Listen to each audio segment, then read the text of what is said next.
নমস্কার, আমি শ্রাবণী। আমার পাকঘরের সকল বন্ধুদের স্বাগত জানাই। আজকে আমার রেসিপি দই চিকেন। বেশ খানিকটা টক দই নিয়েছি, পরিমাণ মতো নুন আর 1 চামচ গোলমরিচ দিয়ে খুব ভালো করে ফেটে নিচ্ছি। কিছু কিশমিশ আমি ভালো করে ধুয়ে ভিজিয়ে রেখেছি চিকেনের মধ্যে দেবো বলে। 1 কেজি চিকেন নিয়েছি, খুব ভালো করে ধুয়ে পরিষ্কার করে নিয়েছি।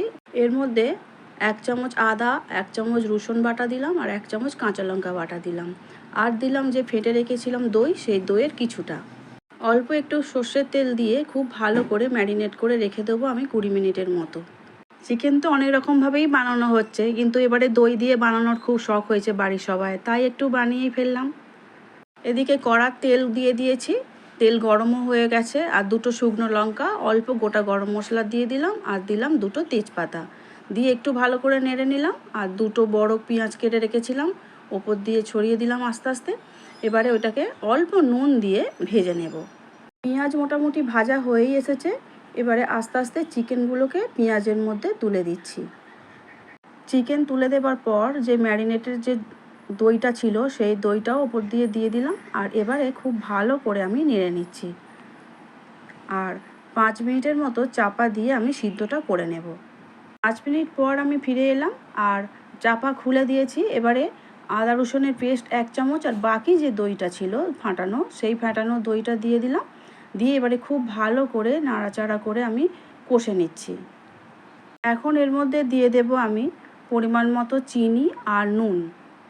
যেহেতু চিকেনের মধ্যে আমি টক দই ইউজ করছি, সেই জন্য আমি একটু চিনিও ব্যালেন্স করার জন্য দিয়ে দিলাম। আবারও খুব ভালো করে নাড়াচাড়া করে নিচ্ছি। দই আর আদা রসুনের পেস্ট দিয়ে আবারও মাংসটাকে খুব ভালো করে মিশিয়ে নিয়েছি। এবারে 4টে কাঁচা লঙ্কা ওপর দিয়ে দিলাম।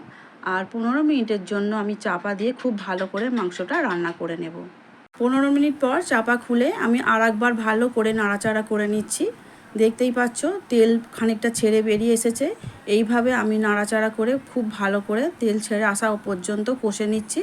ভিজিয়ে রাখা কিশমিশগুলো ওপর দিয়ে ছড়িয়ে দিচ্ছি। আর ছোটো চামচের 1 চামচ দিয়ে দিলাম গরম মশলার গুঁড়ো দিয়ে আবারও খুব ভালো করে নাড়াচাড়া করে নিচ্ছি। আর সব শেষে 2 চামচ ঘি আমি ওপর দিয়ে দিচ্ছি। আবারও খুব ভালো করে মিশিয়ে নিয়ে 5 মিনিটের জন্য আমি চাপা দিয়ে গ্যাস অফ করে রেখে দেব। এই গরমের সময় বাড়িতে কম বেশি সবারই তো টক দই থাকে।